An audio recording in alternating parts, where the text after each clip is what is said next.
Where are the Chris Hansen Predators today? Vielleicht habt ihr das mitbekommen. Er sagt unser Dönermann immer. Ja, wenn der Dönermann das selber sagt, ist das was anderes, Digga. Wenn irgendein Deutscher zu einem Türken hingeht und sagt, Döner macht schöner, vor allem bei einem Fußballspiel, wo es vielleicht nicht unbedingt um Freundschaft jetzt ging. Schwierig, würde ich sagen. So, where are the Chris Hansen Predators today? Vielleicht habt ihr das gesehen. Chris Hansen, damals jemand gewesen.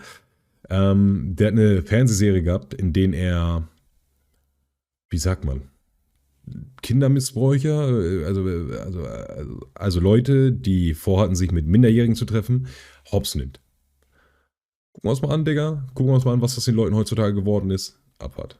We'll cover exactly what happened to the 6 most notable creeps from Hansen vs. Predator, and we're going to begin by auch noch die 6 schlimmsten Creeps von denen, alles klar. Talking about the math tutor Mike Manzi, who's had his life pretty much ruined as a result of the I'm Chris Hansen, No You're Not episode. After arriving at the Sting house, Mike bumped into Chris immediately before trying to make the excuse that he was simply making sure that the 13-year-old girl was safe inside her house. After desperately attempting to leave, Mike was arrested, taken back to the police station and interrogated for approximately 35 minutes.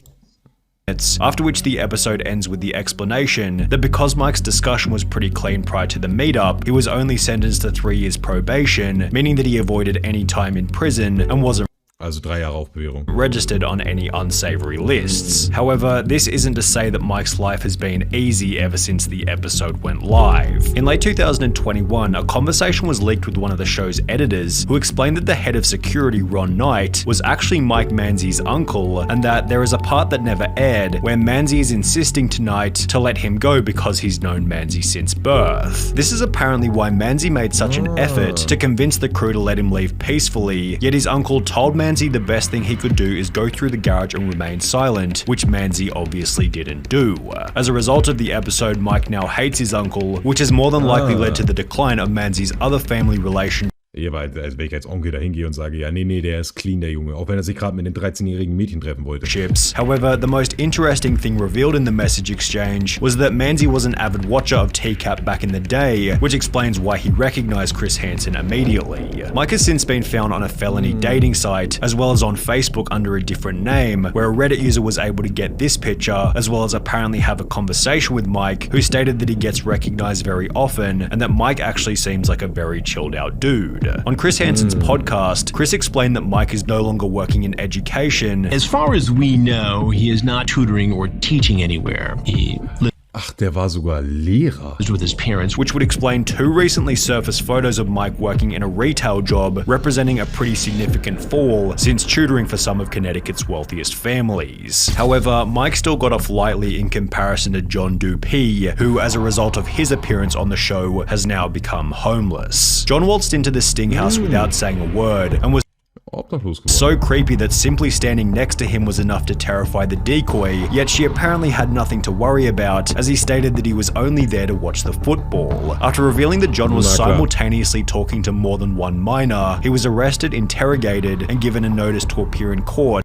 Er hat direkt mit mehreren Leuten gequatscht, an mehreren Minderjährigen gequatscht. Where he'd be trolled and heckled by the attendees as he pleaded guilty. And the judge actually in the case had to order the crowd to be quiet, to be orderly, because they had figured out who he was and what he was being accused of, what he was pleading guilty to. John Dupee was given an 8-year prison sentence beginning in August 2016, although this certainly isn't where the story ends. Only 4 months into his prison term, John's brother and sister were both killed in a car accident, which happened on the very same street where the Sting house was located, and in case losing both of his siblings wasn't bad enough, there are unconfirmed anecdotes that John was also disowned by his parents after the episode went live. He was released from prison on the 24th of July 2018, serving just 2 years out of his 8-year sentence, yet after being released, Wo haben die ganzen, sowas könntest du in Deutschland niemals rausbekommen, außer wenn du Mimi heißt. John was forced to register on a public offender list, which displayed his address as a Connecticut homeless shelter. After 3 years in the shelter, John was able to move into a group house, although in October 2021, only 2 months after moving out of the homeless shelter, John violated his probation in an unspecified way and was sent back to prison for another year and 2 months. Since his release in December 2022, John has been residing in a shelter for recovering addicts, although John Dupee isn't the only person on this list who's been back to prison, as Joshua Cologne also recently violated his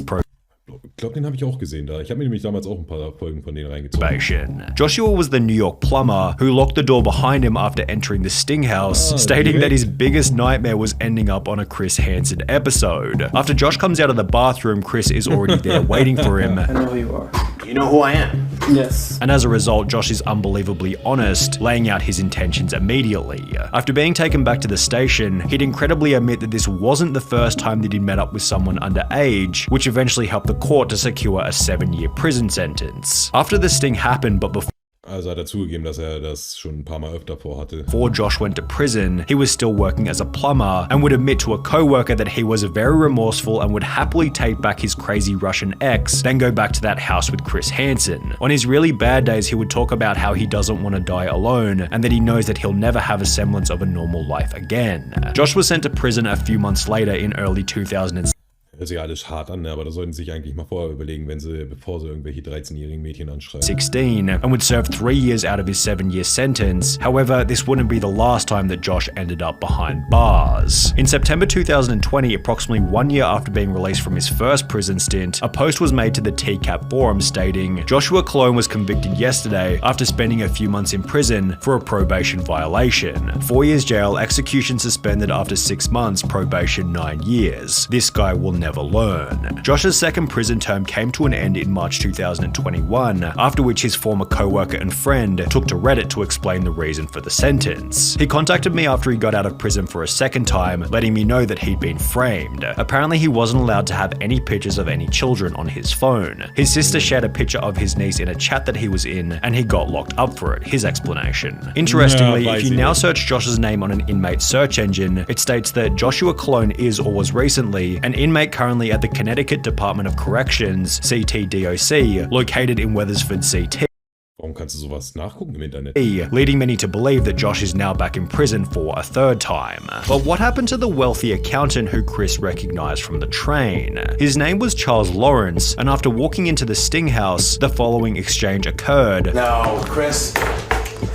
What are you doing? But this is the first time I've caught anyone who I know. After which Charles was arrested and taken back to the station for an interview. Throughout the interrogation, Charles made the hilarious claim that, because of his poor eyesight, he read the decoys age as 18 instead of 13. Every time he was 18, my eye got scratched and my glasses were upstairs. I'm looking at it, but he said 18. I swear to God, I would never, ever in my entire life be a 13-year-old. However, the Ja. judge wasn't dumb enough to buy this excuse, who sentenced Nee, da bin ich raus, Digga. Ich habe mir schon ein paar Mal überlegt, aber nee, da bin ich nicht dabei. Lawrence to 2 years in prison, which he'd served between June 2016 and June 2018. Whilst in prison, the Association of International Certified Professional Accountants, under which Lawrence was employed, confirmed that Mr. Lawrence's AICPA membership was terminated effective May 25th, 2017 because of a final judgment of conviction for a crime punishable by imprisonment for more than 1 year. Chris also mentioned that Charles had a second job as a commercial real estate agent, and after finding Charles's LinkedIn, it states that he's the president of a company called Lawrence Real Estate Enterprises Inc., which is still active today and lists Charles as the company's CEO. However, Chris did mention on his podcast that Charles had some issues with keeping his license. I'm not clear as to whether or not he's still involved in commercial real estate. There was an issue with his license after his conviction, after he pleaded guilty. Although even if he was able to, it's unlikely that Charles would get much work these days given his reputation. In May 2021,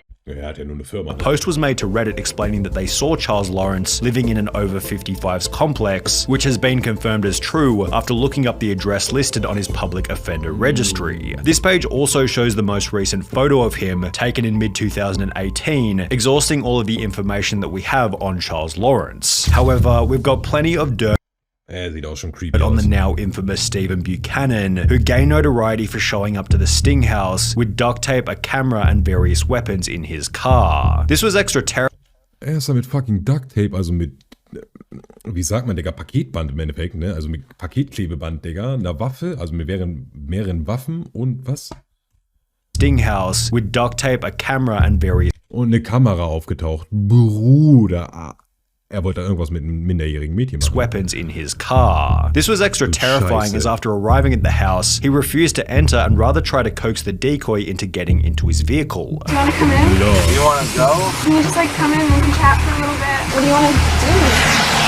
I'll show you around. Careful. You got some Bruder, er sieht überhaupt nicht cool aus. food if you want. You want to show you around? Can we watch a movie? What about going to the movie? After being confronted by Chris, Buchanan tries to blame his depravity on the PTSD he got during his military time in Iraq, although despite this impediment, Buchanan still served 3 years in prison, after which fans of the show began to notice that the story he shared with Chris wasn't entirely accurate. A user by the name of Bud1985 took to Reddit in a post reading, "Stephen Buchanan, this took me a good hour of searching through old pics from Iraq, but I finally found it. I served with this turd." Bud continued in the comments by stating, "When he was active duty, he was a tank mechanic. And how do I know this? He was my tank's mechanic. He would do maintenance on it in the motor pool every Monday. He never went on a single mission. He never seen a minute of combat. He may have been through some mortar fire, but that's it. It pissed me off so bad when I heard him blame it on PTSD." The most recent Also er war auf jeden Fall in Irak und so, aber er war da nur als fucking Panzertechniker.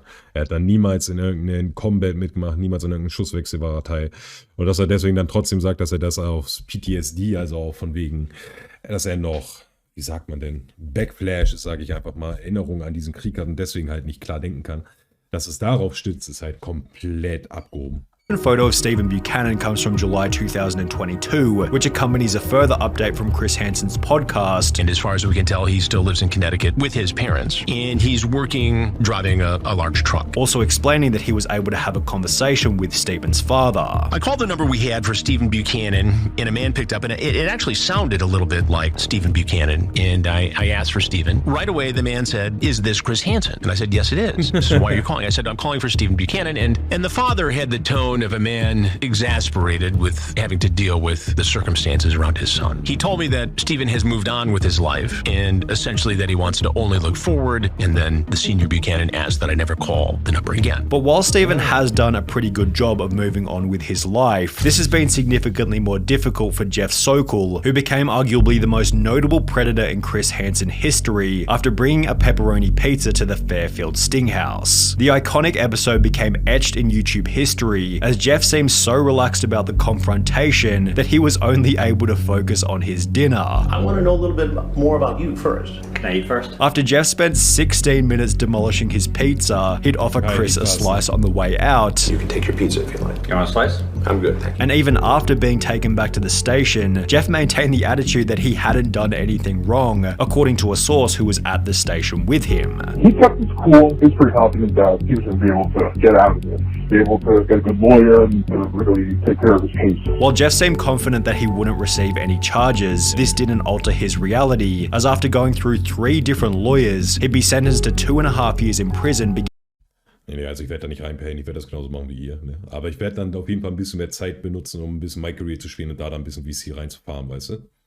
Also ich versuche da schon mindestens so in einer Woche oder so park-ready zu sein, höchstens eigentlich. Beginning on the 27th of May 2017. Whilst locked up, the Jeff Sokol episode became so popular that fans of the show tracked down the restaurant from which the pizza had been ordered and began to visit the restaurant asking for the exact same pizza that Jeff had gotten. The restaurant has since had hundreds of positive reviews, many of which subtly referencing the Jeff Sokol incident, and according to an email sent to us by a fan, the restaurant had to eventually ask people to stop asking for the Sokol special, although there doesn't actually seem to be any evidence for this claim. By the time Das weiß ich nicht, Digga, aber ich denke mal, ich werde auf jeden Fall danach fragen, wenn ich diese 100k habe, ne? Weil die sind schon eigentlich sehr, sehr wichtig. Ja. Jeff was released from prison in June 2019. His appearance on the show had racked up a view count in the tens of millions, leading Jeff to try and change his name legally to Sunny Derek Porter. Sokol actually went to court and petitioned to change his name to Sunny Derek Porter. A few years ago, I was arrested as a part of a sting operation trying to meet a girl who was underage. The sting was part of a nationally syndicated TV show, Crime Watch Daily, Hansen vs. Predator. This episode is now available online, along with many other troll videos and nasty comments from fans of the show. In the aftermath, I've experienced humiliation, harassment, and embarrassment. One could argue that this was justified, but I've surely lived with much remorse since the arrest. Since my current name will always be linked via a simple internet search, I'm requesting authorization to change my name. I'm working hard to be a better person overall, and making a sincere effort to treat everyone with respect. I hope to meet new friends and acquaintances and wish not to be judged based on one gigantic mistake I made a few years ago. I hope to be judged for the person I really am, the person I am today. More than anything, I would like a second chance at a happy and safe life. However, the name change was eventually rejected, which only led to more trolling.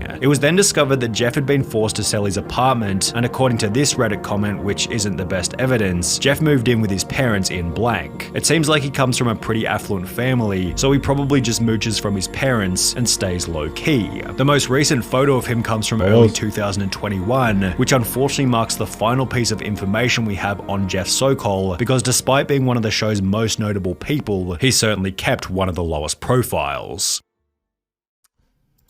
Digga, wild, dass die ganzen Leute sich da noch rausreden wollen, ne? Obwohl sie versucht haben, irgendwelche minderjährigen Menschen was anzutun, ne? Der eine hat ja einfach fucking Waffen dabei gehabt und ein Paket, Klebeband und eine Kamera. Ja, auf jeden Fall. Auf jeden Fall. Ne, da ist Twitch sehr gut, Diggi, ne? Also wenn das eine abläuft, dann ist das andere, dann tritt dann in Kraft. Da brauchst du dir keine Gedanken machen.